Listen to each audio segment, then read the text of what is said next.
Assalamualaikum warahmatullahi wabarakatuh. Ketemu lagi di channel ini yang sudah kalian tunggu-tunggu, Opung SG Channel.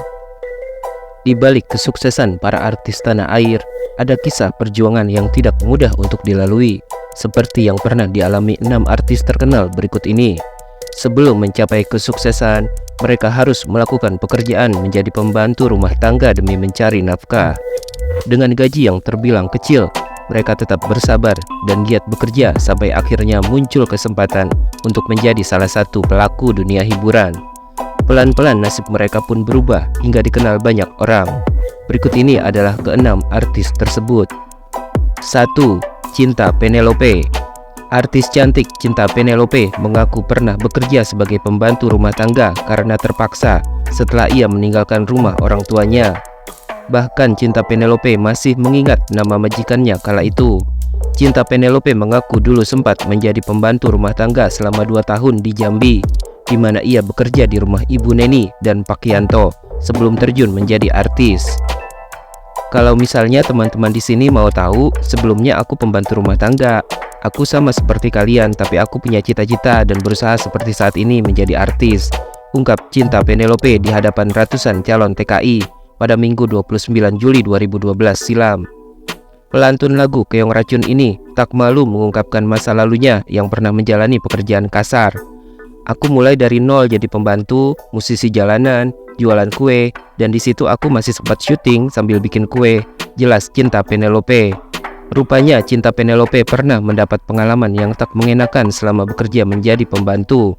Cinta mengaku pernah tidak digaji selama 8 bulan.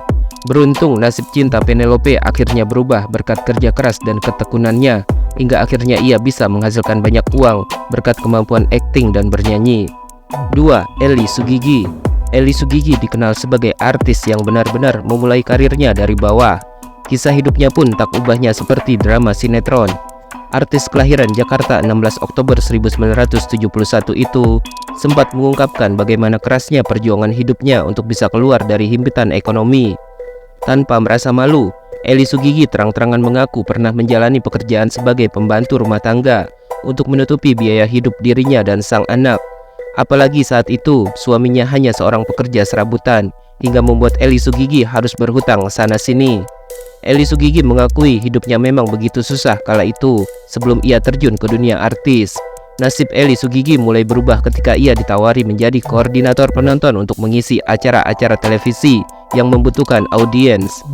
Komunitas pekerja hiburan televisi menyebut pekerjaan yang dilakukan Elly Sugigi adalah sebagai manajemen penonton, alias pemasok anak-anak alay untuk didatangkan ke stasiun televisi. Dengan kata lain, Elly Sugigi harus mengerahkan massa yang berisi anak-anak baru gede alias ABG ke sejumlah stasiun televisi. Tawaran tersebut muncul usai Elly Sugigi tak sengaja mendaftarkan dirinya di audisi acara lenong di sebuah stasiun televisi. Sayangnya, keberuntungan belum berpihak pada Elly Sugigi, karena saat ia datang audisi tersebut, ternyata sudah ditutup. Namun, pihak panitia saat itu menawarinya menjadi penonton acara Lenong Yuk dan dibayar Rp15.000 per hari serta makan ditanggung. Namun, ternyata sang suami kurang suka dengan pekerjaan Elly Sugigi menjadi penonton bayaran. Tapi karena sudah terlanjur merasa nyaman dengan pekerjaan tersebut, Elly Sugigi tetap menjalaninya dengan senang hati. Mau tak mau, ia terpaksa harus berbohong kepada suaminya. Saya dapat 15.000, bilangnya 25.000 supaya boleh, ungkapnya. Kesabarannya pun membuahkan hasil. Dari yang awalnya hanya menjadi penonton bayaran, Elly Sugigi mulai diajak menjadi pemain figuran. Saat itu bayarannya pun naik menjadi Rp50.000. Namun menurut Elly Sugigi, ada yang lebih penting dari soal bayarannya yang naik, yakni perkenalannya dengan komedian terkenal yang mengisi acara, salah satunya Bedu. Dari Bedu inilah Elly Sugigi dipinjami uang sebesar Rp1,5 juta untuk membuka bisnis manajemen penonton. Bisnis itu pun berkembang. Setiap bulannya, dengan hanya merekrut penonton-penonton alay, Elly Sugigi bisa meraup untung sebesar Rp25 juta sampai Rp35 juta per bulan. Sejak saat itu, kondisi ekonomi Elly Sugigi mulai membaik. Karena sifatnya yang kocak, luwes, dan mudah bergaul dalam bisnis, membuat Elly Sugigi ditawari menjadi bintang tamu. Karakternya yang ekspresif perlahan membuat karirnya terus melesat. Seiring sosoknya yang semakin dikenal, namanya pun berubah dari Elly Suhari menjadi Elly Sugigi. Hidup Eli Sugigi pun berubah. Dari yang tadinya kesulitan ekonomi, kini Eli Sugigi telah memiliki rumah, kendaraan, sebidang tanah, serta membelikan kedua orang tuanya rumah dan kendaraan.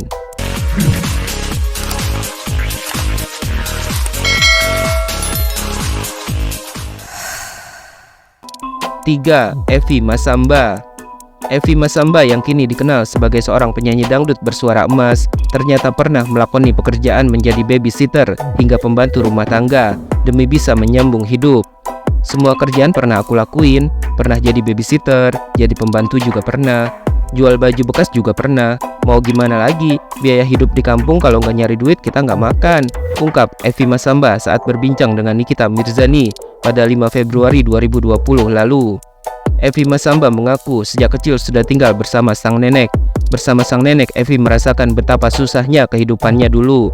Bahkan saking susahnya kondisi ekonominya saat itu, Evi Masamba harus merelakan pendidikannya hanya sampai kelas 3 SD. Apalagi aku dirawat sama nenek itu benar-benar mau makan itu susah banget. Sampai-sampai aku nggak melanjutkan sekolah. Waktu itu cuma sampai kelas 3 SD, jelasnya.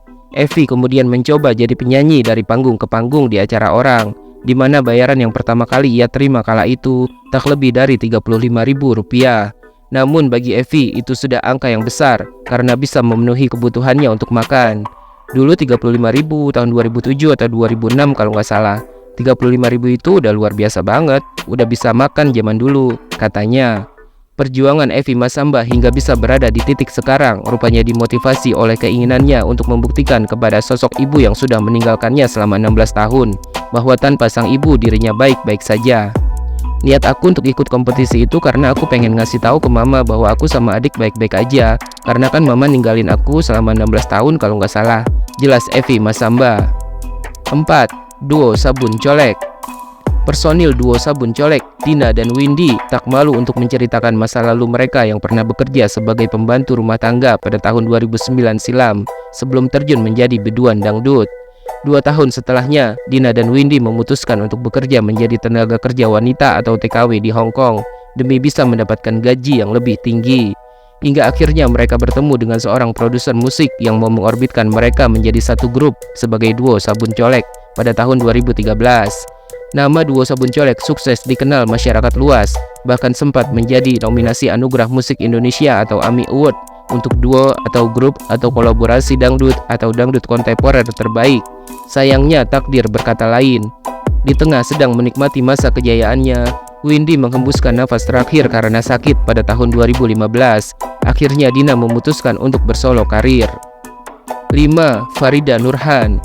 Farida Nurhan merupakan seorang YouTuber terkenal yang sering membuat konten tentang review makanan di platform digital tersebut. Namun tak banyak yang tahu di balik kesuksesannya. Ternyata Farida Nurhan dulu pernah menjalani pekerjaan sebagai tenaga kerja Indonesia atau TKI di Singapura dan Hong Kong. Dalam kanal YouTube Maya Estianti, Farida Nurhan sempat membongkar kisah hidupnya di masa lalu yang serba kekurangan, namun kini sukses menjadi seorang miliarder. Meski bukan orang berada, saat masih duduk di bangku sekolah, Farida Nurhan mengaku dirinya termasuk murid yang pintar dan selalu menjadi juara kelas. Sayangnya, gara-gara ia melakukan satu kesalahan fatal dalam hidupnya, Farida Nurhan harus melalui masa-masa kelam yang membuatnya memutuskan bekerja menjadi TKI di luar negeri. Rapor-raporku itu nggak pernah juara 4, juara 3, selalu juara 2, juara 1. Memang dasar anaknya pintar. Habis itu aku melakukan kesalahan dalam hidup, nggak dengerin omongan bapakku. Terus ya sudah, aku hamil duluan, ungkap Farida Nurhan. Sadar dirinya salah, Farida Nurhan pun berbenah menjadi pribadi yang kuat, yang tak ingin mengulangi kesalahan yang sama. Singkat cerita, Farida Nurhan saat itu memutuskan bekerja menjadi TKI di Singapura, hingga akhirnya nasib membawanya menjadi pembantu rumah tangga di Hong Kong. Selain merasakan jauh dari keluarga, kehidupan Farida Nurhan selama di Hong Kong juga memprihatinkan.